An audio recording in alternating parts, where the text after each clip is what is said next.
নমস্কার বন্ধুরা, তোমরা দেখতে পাচ্ছ আমি একটা ঘুগনির রেসিপি নিয়ে এসেছি। প্রথমে তেল দিয়ে তার মধ্যে গোটা গরম মশলা, তেজপাতা, জিরে, শুকনো লঙ্কা সব কিছু ফোড়ন দিয়েছি।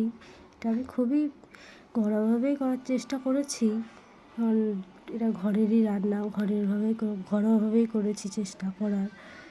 তো এই তেলের মধ্যে ফোড়নগুলো যখন ঠিকঠাক হয়ে যাবে তার মধ্যে দিয়ে দিলাম পেঁয়াজ দিয়ে ভালোভাবে নাড়ানাড়ি করতে হবে, যাতে এটা ভালোভাবে ভাজাভাজি হয়ে যায়। ভাজাভাজিটা ভালোভাবে হোক। যখন ব্রাউন কালার হয়ে যাবে আস্তে আস্তে, তখন তার মধ্যে আমরা মশলা দেবো। মশলার মধ্যে আমি দিয়েছি আদা, রসুন, অল্প একটু পেঁয়াজ দিয়েছিলাম, টমেটো, কাঁচা লঙ্কা সব কিছু দিয়ে মশলাটাকে মিক্সিতে ঘুরিয়ে নিয়েছিলাম। মশলাটা ঘুরিয়ে নেওয়ার পরে তারপরে এই মশলাটা এই কড়াইয়ের মধ্যে ঢেলে দিয়েছি। পেঁয়াজটা তার আগে ভালোভাবে ভেজে নিতে হবে। পেঁয়াজটা ভালোভাবে না ভাজলে টেস্ট আসবে না পুরোপুরি। এরপরে আমি সেই মিক্সিতে করা মশলাটা ঢেলে দিলাম। এই মশলাটা ঢেলে দেওয়ার পরে ভালোভাবে কষিয়ে নিতে হবে মশলাটাকে, তা না হলে রসুনের আবার কাঁচা গন্ধ বেরোতে পারে। বেশ অনেকক্ষণ হাতে সময় নিয়ে ধীরে সুস্থে আস্তে আস্তে মশলাটাকে কষিয়ে নিতে হবে। এরপর আমি একটা বাটিতে নিয়ে নিলাম জিরের গুঁড়ো। প্রথমে দিলাম জিরের গুঁড়ো 1.5 চামচ, তারপরে হলুদ নিয়েছি 1 চামচ, তারপরে হলুদ দিয়েছি 1.5 চামচ, তারপর ধনের গুঁড়ো নিলাম 2 চামচ।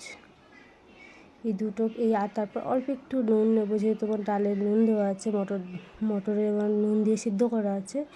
অল্প একটুখানি নুন দিলাম যাতে ব্যালেন্স থাকে লবণটা। তারপরে জল দিয়ে এটাকে ভালোভাবে ঘুলিয়ে দেবো। তারপরে এই মশলার মিশ্রণটাকে কষানো মশলার মধ্যে দিয়ে দেবো। দিয়ে ভালোভাবে এটাকে আরও কিছুক্ষণ বেশ ভালো করে কষিয়ে নিতে হবে, যাতে এটা ভালোভাবে হয়ে যায়, মশলার কোনো কাঁচা গন্ধ যাতে না থাকে। এটা ভালোভাবে কষিয়ে নেব। তারপরে ঢাকা দিয়ে সুন্দর করে একটা তেল ছাড়া অবধি, যে তেল আস্তে আস্তে ছাড়ছে, তেল ছাড়া অবধি ঢেকে কষাবো, যাতে তেল পুরোপুরি কষানো হয়ে যায়, যে তেল উঠে এসেছে ওঠে। আরও একটু কষিয়ে নিতে হবে। যত কষাবো ঘুগনির টেস্ট তত ভালো আসবে। সত্যি ঘুগনিটা খুব সুন্দর হয়েছিল খেতে। তোমরা একদিন এভাবে ট্রাই করে দেখতে পারো, কেমন লাগে তোমাদের।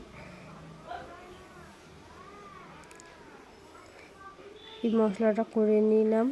এই মশলা আমাদের মোটামুটি রেডি। এইবার আমি ঘুগনির মটর দিয়ে দেবো এর মধ্যে। ঘুগনির মটরটা কয়েকটা 4টে মতো সিটি দিয়ে নিয়েছিলাম। সেই ঘুগনি আর আলু একসঙ্গে সিটি দিয়ে নিয়েছিলাম প্রেসারে, তার 4টে মতো। তারপরে জল ঝরিয়ে দিয়ে দিচ্ছি মশলার মধ্যে। ঘুগনিটা ভালোভাবে দিয়ে দিলাম। দিয়ে এবার ভালো করে আবার ঘুগনিটা দিয়ে একটু কষিয়ে নেব। মশলাটার সঙ্গে ভালোভাবে মিশিয়ে নেব, যাতে ঘুগনির মধ্যে মশলাটা ভালোভাবে ঢুকে যায়। এরপরে কিছুক্ষণ এটা কষিয়ে নেওয়ার পরে তারপরে দেব আলু যেটা সিদ্ধ করে রেখেছিলাম ঘুগনির মটরের সাথে। তার সঙ্গে এই আলুটা সিদ্ধ করে দিয়েছিলাম, এবার পিস করে কেটে রেখেছি। আলুটা ঘুগনির মধ্যে দিয়ে দিলাম।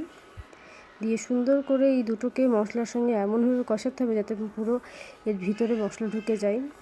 সেই জন্য বেশ অনেকক্ষণ হাতে সময় নিয়ে দুটোকে বেশ সুন্দর করে কষিয়ে নিতে হবে। আস্তে আস্তে কষাবো যত ভালো লাগবে খেতে।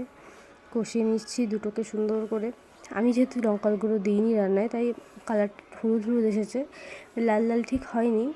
লঙ্কার গুঁড়োটা যেহেতু খাওয়া ঠিক না অতটাও বেশি, তাই আমি সব রান্নায় লঙ্কার গুঁড়ো দিই না। এরপরে গ্যাসটা বেশ জোরে দিয়ে হাই ফ্লেমে সুন্দর করে কষিয়ে নেব দুটোকে। এরপরে জল ঢেলে দেবো। বেশ অনেকক্ষণ কষিয়ে নিয়েছি। এরপরে পরিমাণ মতন যতটা দরকার ততটা জল দিয়ে দিচ্ছি। জল দিয়ে ভালোভাবে মিশিয়ে নেব। মিশিয়ে নেওয়ার পরে এবার ওটাকে ফুটিয়ে নিতে হবে।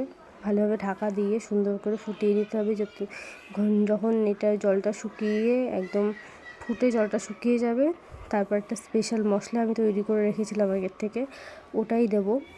তাই আগে ঘুগনিটাকে ফুটে ফুটে শুকিয়ে যায়। এরপর সেই স্পেশাল মশলাটা আমি দেবো। কিছুই না, একটু গোটা গরম মশলা, জায়ফল, জয়িত্রী গুঁড়ো করে রেখেছিলাম একসঙ্গে, সেটাই দিচ্ছি। তারপরে একটা বাটি নিয়ে নিলাম, সেই ঘুগনিটা তার মধ্যে তুলবো। এই ঘুগনিটার ওপরে আবার একটুখানি পেঁয়াজ আর শসা ছড়িয়ে দিলাম। হয়ে গেল আমাদের ঘুগনি।